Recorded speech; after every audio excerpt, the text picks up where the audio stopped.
Your attic, right now, on a summer afternoon, is somewhere between 130 and 160 degrees Fahrenheit. That is not an exaggeration. That is what building science researchers have measured repeatedly in standard American attic spaces during summer months. And that enormous pocket of superheated air is sitting directly above your ceiling, radiating heat downward into your living space and forcing your air conditioner to run almost continuously just to keep up. You are paying every month to fight a problem that the Amish solved 200 years ago for about $4. Today, we're going to fix that. Welcome back to In the Beginning, where we get honest about what modern building and living practices have cost us, and we go back to the methods that actually worked before we got talked into depending on systems that bill us monthly. I want you to picture something before we start. A traditional Amish farmhouse. No air conditioning, no powered ventilation. Sitting in the middle of a July afternoon in Pennsylvania or Ohio, the same blistering heat the rest of us are suffering through, and inside that house it's cool. Not refrigerator cold, but genuinely comfortable. Windows open, a breeze moving through. The family at the table eating dinner without sweating through their shirts.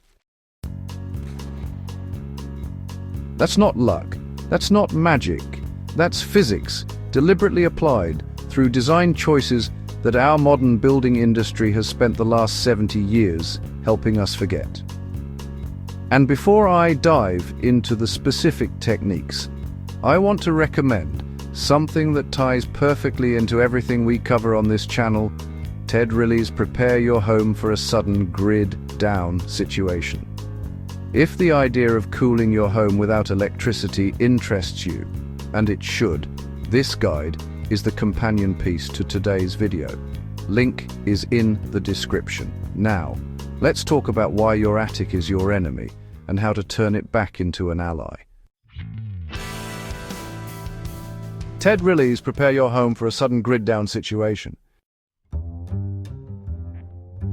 Here's what happened to the American attic over the past century. Originally, in 19th century construction and earlier, the attic was a deliberately designed heat buffer. It was ventilated open and built to let hot air rise and escape through the roof without ever penetrating down into the living space.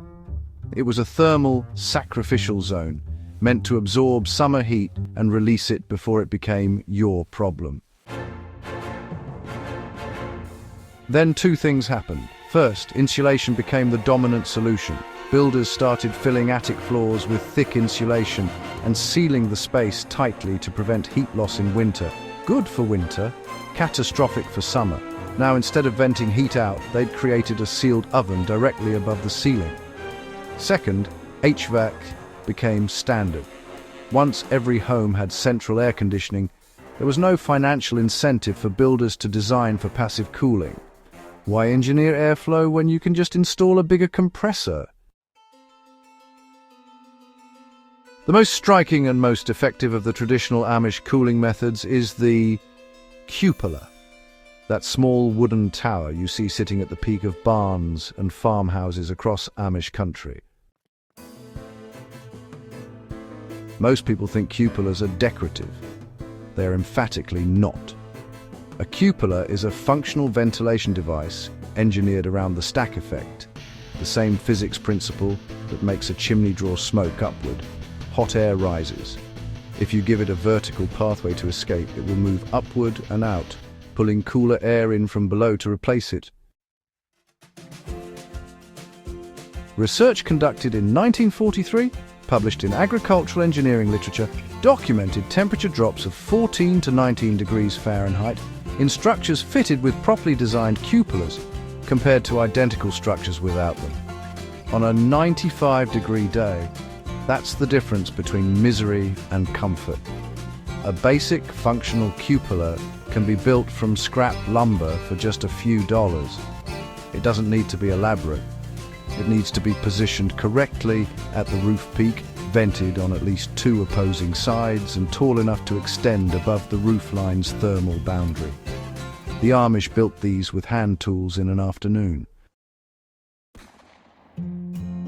This one sounds almost too simple, and that's exactly why it gets dismissed.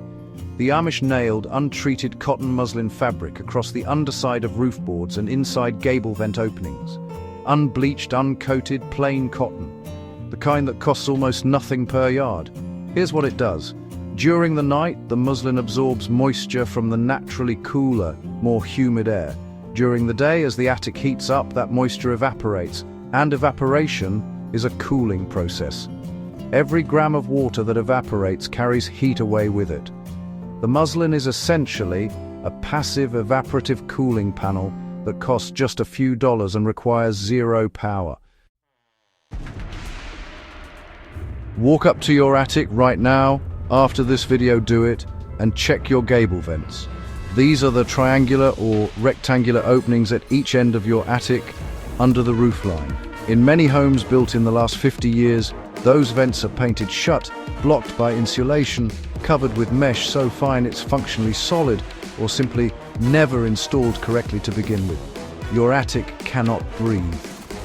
The Amish maintained their gable vents obsessively, cleared, open, and covered with appropriately fine mesh to keep out insects and birds while maintaining airflow. This one is genuinely ingenious and almost completely unknown outside of traditional building communities. Amish homes historically had summer kitchens. These were separate structures or specially positioned rooms where cooking was done during the hot months so that stove heat didn't build up in the main house. But the principle actually extended into how they managed airflow throughout the entire home by using the kitchen stove as a sort of ventilation engine. Here's how it works. The stove generates heat.